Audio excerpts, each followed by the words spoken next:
में कि सॉलिड जो है वो मैटर की एक स्टेट है। मैटर को हम लोग क्या कहते हैं? पदार्थ। ठीक है, तो सबसे पहले हम लोग डिफाइन करते हैं कि आखिर मैटर क्या होता है या फिर पदार्थ क्या होता है। ठीक है, तो जैसा कि आप लोग जानते हैं कि ऐसी कोई भी स्पीसीज़ या ऐसी कोई भी वस्तु जो स्थान घेरती है और जिसमें द्रव्यमान होता है उसको हम लोग क्या कहते हैं? मैटर कहते हैं। क्या कहते हैं? Anything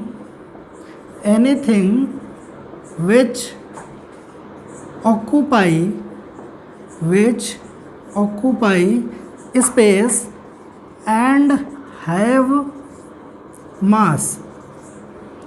Anything which occupy space and have mass is called matter. लेकिन मैटर की ये जो डेफिनेशन है ये कम्प्लीटली सही नहीं है। ठीक है, क्योंकि जो है ये जो डेफिनेशन होती है वो केवल सॉलिड और लिक्विड स्टेट पर ही फॉलो होती है, ये गैसियस स्टेट पर फॉलो नहीं हो पाती है। क्यों नहीं हो पाती है?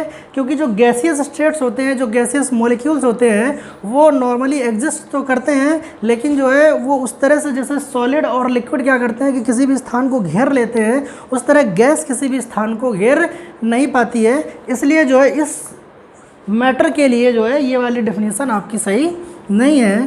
तो सही डेफिनेशन क्या होती है? एनीथिंग whose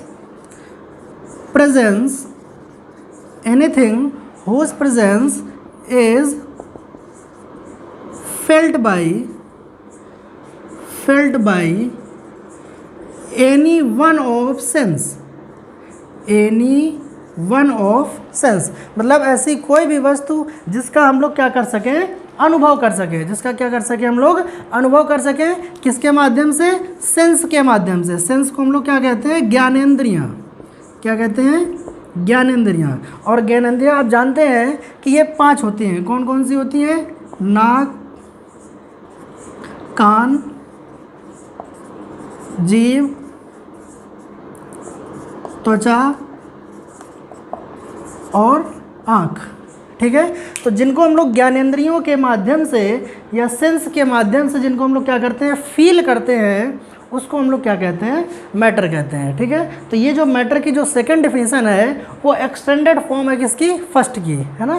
कि पहले क्या कहा गया? Anything which occupy space and have मास। ऐसी कोई भी वस्तु जो स्पेस घेरती है और जिसमें द्रव्यमान होता है उसको हम लोग क्या कहते हैं? मैटर कहते हैं। लेकिन गैसियस स्टेट की वजह से ये एक डेफिनेशन को जो है एक्सटेंड किया गया है, जिसमें कहा गया है कि anything whose presence is feel by any one of sense। मतलब हमारी किसी भी एक ज्ञानेंद्रिय के द्वारा अगर उसको अनुभव किया गया है तो वो भी मैटर की ही स्टेट में आती है। ठीक है, तो ये तो हो गया कि मैटर क्या होता है ना। अब आते हैं, चूँकि हम लोग पढ़ रहे हैं सॉलिड स्टेट, तो जो सॉलिड स्टेट होती है ये मैटर का ही एक क्लासिफाइड पार्ट है। क्योंकि जो मैटर है इसको 2 पार्ट में क्लासिफाई किया गया है। एक होता है इसका फिजिकल क्लासिफिकेशन और दूसरा होता है केमिकल